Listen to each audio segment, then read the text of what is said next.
Man, Sufjan makes such pretty songs. Um, yeah, I'm just going to start with reading. Because it was funny, I was almost start with reading. The other day I was like, before I do any one of these, I always pray, Lord, give me the words. Not my words, but your words. And most days I get out of the way, and some days I don't. Like right now, I might not be. I don't even know. And then I got a very funny... God speaks to me sarcastically. I don't know why that is. Maybe because I respond well to sarcasm or just like it. And he has made me to like it. And Jesus was kind of sarcastic. And he was like, why don't you just read my words then? And I was like, oh yeah. And that's one of the many great things I believe about the Bible. I believe this is no accident. I genuinely believe it to be divinely inspired. To be forced through human minds, hearts, and hands, that we might know the will of God, because we need it, man. I mean, at some point, especially when you have gatherings of those speaking, so many people in so many ways speaking in the name of God, and you're like, well, what does God think? And it's very tricky for even me as one single person to like dig into myself and understand just all by myself what God thinks. And it may depend on my mood. And I think quite often I would interpret it to benefit myself, as we might be wont to do. And we certainly would not invent something to curse ourselves. No human being would do that. You know what I mean? But which is why literally there's a need. God, what do you want from me, other than just the presence, being present in my circumstances? Hugely important. But what do you want of us? You know? And then when you have people who are saying, oh, God wants this, and you're like, well, let's check. What has he said? What has he said? And without that, you have much more conflict than you need to. Man, so much for getting out of the way, huh? Ecclesiastes 3. I just love this. To everything there is a season, a time for every purpose under heaven. A time to be born, and a time to die. A time to plant, and a time to pluck what is planted. A time to kill, and a time to heal. A time to break down, and a time to build up. A time to weep, and a time to laugh. A time to mourn, and a time to dance. A time to cast away stones, and a time to gather stones. A time to embrace, and a time to refrain from embracing. A time to gain, and a time to lose. A time to keep, and a time to throw away. A time to tear, and a time to sow. A time to keep silence, and a time to speak. A time to love, and a time to hate. A time of war, and a time of peace. Just right after that, what profit has the worker from that in which he labors? I have seen the God-given task which the sons of men are to be occupied. He has made everything beautiful in its time. Also, he has put eternity in their hearts, except that no one can find out the work that God does from beginning to end. I know that nothing is better for them than to rejoice and to do good in their lives, and also that every man should eat and drink and enjoy the good of all his labor. It is the gift of God. I know that whatever God does, it shall be forever. Nothing can be added to it, and nothing taken from it.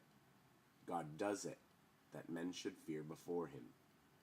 That which is has already been, and what is to be has already been. And God requires an account of what is past. Moreover, I saw under the sun, in the place of judgment, wickedness was there, and in the place of righteousness, iniquity was there. I said in my heart, God shall judge the righteous and the wicked, for there is a time there for every purpose and for every work.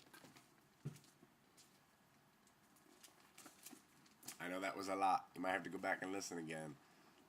But beautiful, just beautiful poetry and beautiful summation of, man, this back and forth existence of life. And again, that a little bit of that thing I was talking about the other day, that like God's concept of time, which is like all of our theories of time are just the tip of the iceberg of, but that all things that have happened have already occurred. He is before time and after time, and he's God. He's God. One God. God. You know, there's no gods, there's no sense of capriciousness, but there's a work of love and righteousness that we don't always understand, because it encompasses all these things. All these things are often our understanding. The born, to die, to kill, to heal. But all those things work towards the righteousness and the pleasures of God, which I'm reading right now, which is pretty intense. Pretty great. Just talking about this it's a whole sort of rumination on the self-sufficiency of God and his pleasure and his fulfilled pleasure within himself. Anyway, it's fascinating. I'll get into more of that later because I'm almost out of time. And then I wanted to read a little bit from Romans, which to me somewhat seemed an echo or a continuation of that same thing. Where is it?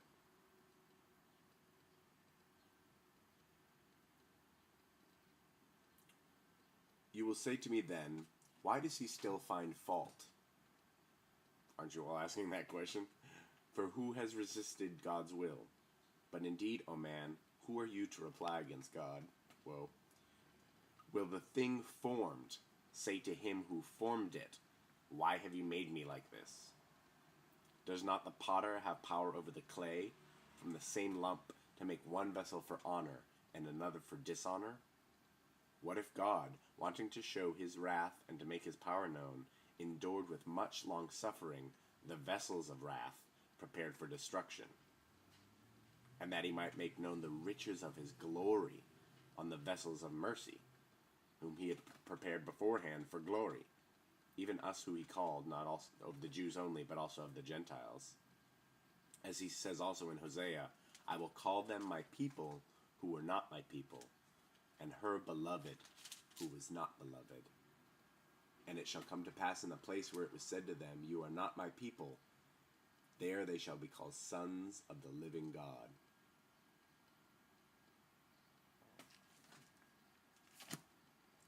Through all of those times, trial and joy, God is working towards his own glory. It's hard to muster and it's hard to understand. Only I feel it to be true. And my life works better through all those times when I try to work and breathe and live in the same thing.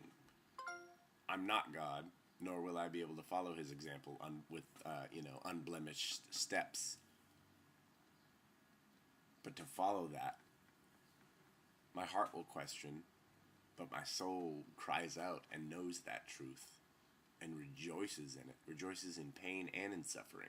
You can rejoice in all of that, as long as your eye is on he who conducts it all. Mind-blowing and beautiful. I love you.